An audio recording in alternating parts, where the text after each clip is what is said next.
All right, y'all. So let's work through a couple of titration problems together.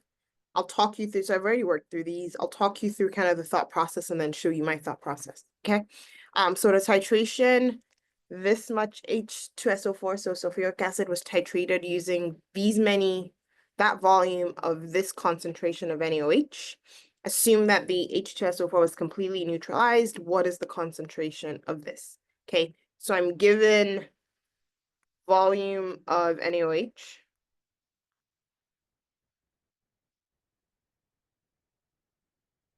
I'm given molarity of NaOH.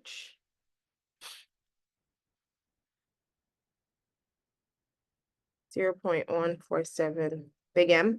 I can figure out moles of NaOH, and from that I can go to moles of H2SO4. And because I'm given concentration, I'm given volume of H2SO4, I can figure out my concentration. Okay? All right. So first thing that you want to do is write out your balanced equation. Okay. So far, we've used one-to-one equation, so NaOH and HCl, NaOH and, something else. But now we have a 1-to-2 equation, and so make sure that you write it out and it's balanced. The next step is to figure out the moles of NaOH. You could use your volume and concentration using big M equals moles per liter. I can figure out the moles of NaOH. The next step is to figure out the moles of H2SO4. So I take what I calculated up here. It's a 1-to-2 ratio based on my equation, based on my balanced equation. And here are the moles of H2SO4. Okay. I then take that, because the question is asking me for concentration, I can take the moles, divide by my volume, because it gives me volume here. And here's my concentration of H2SO4. Okay. Again, make sure that you're able to work through this by yourself. Hopefully it makes sense, but you should be able to go back through and work through it on your own. Okay. All right. Second question.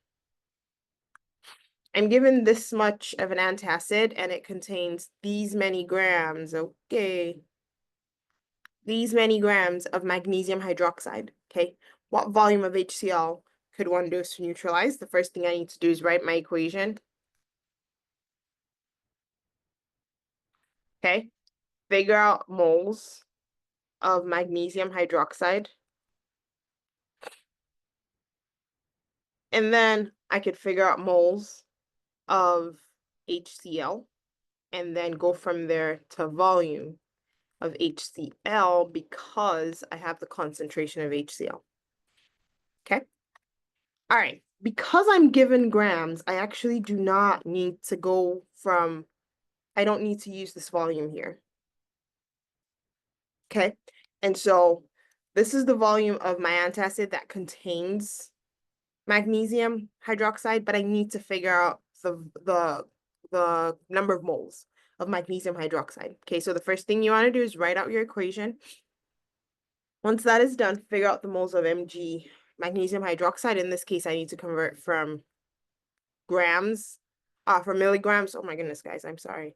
From milligrams to grams. Okay, and you do that by using the molar mass, and now I have moles of magnesium. Next step is to figure out moles of HCl. Again, I take moles of magnesium, use my mole ratio based on my equation, and now I have moles of HCl. But the question is asking me for volume of HCl. And so I then take my moles, use my molarity equation to solve for volume in liters. Here's the volume of HCl. Okay. All right. Next question. What volume of this concentration of sodium chromate is needed to titrate this much sodium acetate, maybe? I don't know. Na2C2O4. Okay. And so the way I do that is figure out the number of, so I'm trying to figure out the volume of this. Okay. I have this, I can figure out moles of Na2C2O4 and then go to moles of Na2CrO4. And then I can go to volume of Na2CrO4 using the concentration.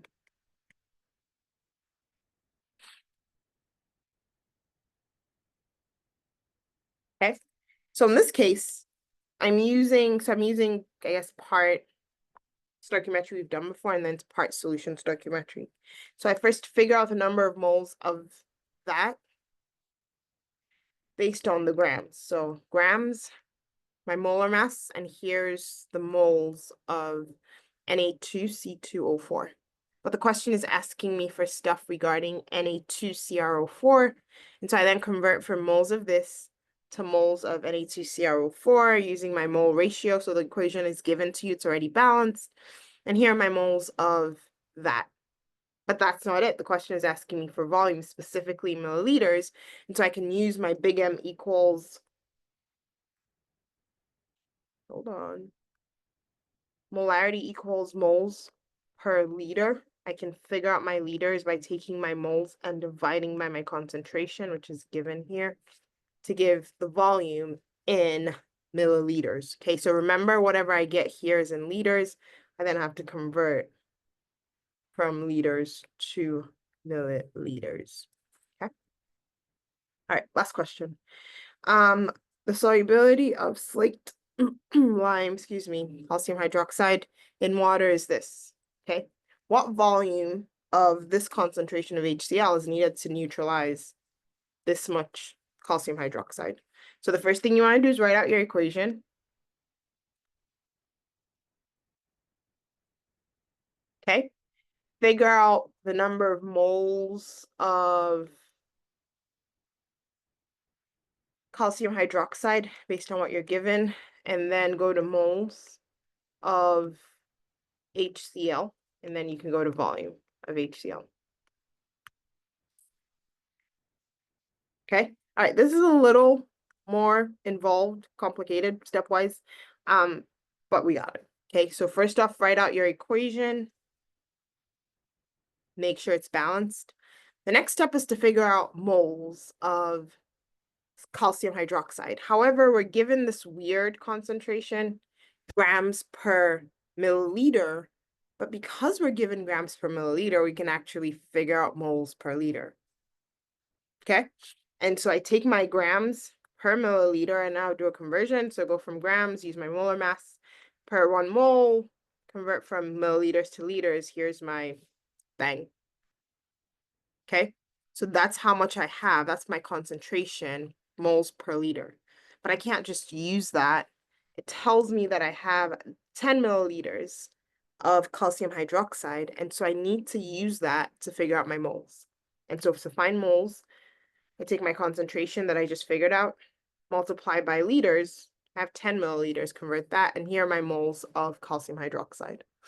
The next step is to find moles of HCl, and so use your balanced equation to make sure that you get the moles of HCl, and then I can use, because I have concentration, I can use that concentration to find the volume. So liters equals moles. That was calculated over here, divided by molarity, which is over here. And the question asks me to figure this out in, doesn't tell me. And so I decided to give it in liters, milliliters, since that's what it was starting with. If I give you a question like this, I'll be very clear about what units to use. Okay? All right. Hopefully that helps. Make sure that you're practicing and you're going through these by yourself. Okay?